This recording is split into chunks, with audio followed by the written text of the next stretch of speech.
Bonjour et bienvenue, je suis François, fromager affineur.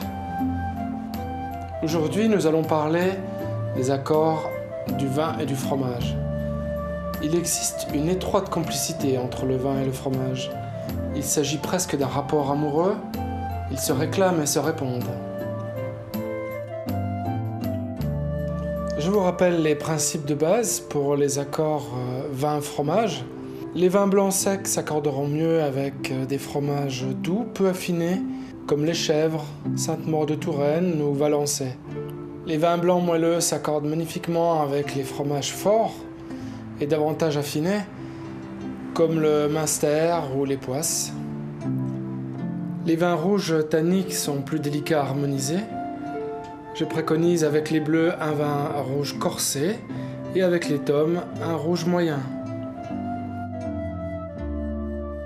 Avec le Münster d'Alsace, je préconise le Gewürztraminer.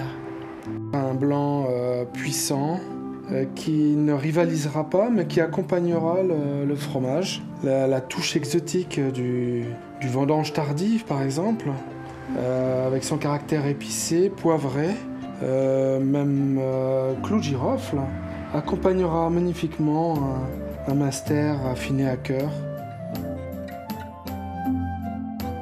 Pour un roquefort, je préconise le Porto. Le roquefort est un fromage puissant, caractérisé par une saveur forte et salée.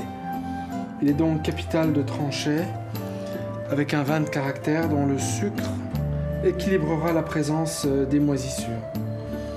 Un roquefort gras appelle donc un liquoreux de bonne facture. J'ai choisi un Porto, ça aurait pu être un vin liquoreux comme un Sautane ou un Basillac. Porto qu'affectionnent particulièrement les Anglais avec leur fameux Stilton. Pour le Brie de Melun, ma préférence va vers un Gaillac rouge. À l'aveugle, le 17 novembre 1995, jour de la Sainte-Élisabeth, il était consacré l'union officielle du Gaillac rouge avec le Brie de Melun.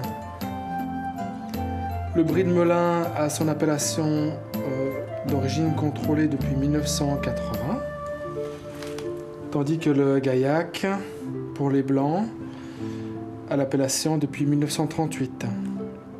La croûte fleurie blanche parsemée de petites stries rouges et brunes s'accorde avec le tanin du Gaillac rouge. Une saveur très fruitée avec du bouquet, une odeur de terroir prononcée.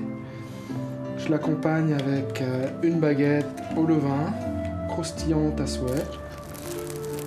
Bon appétit!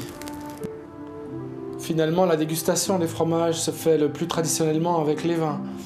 Mais il est intéressant de tester d'autres breuvages, tels le cidre avec un bon fromage normand, la bière avec le maroilles du Nord, les alcools forts comme le Stilton et le Porto. Essayons même les thés aromatiques avec un fromage léger de chèvre. Bon appétit!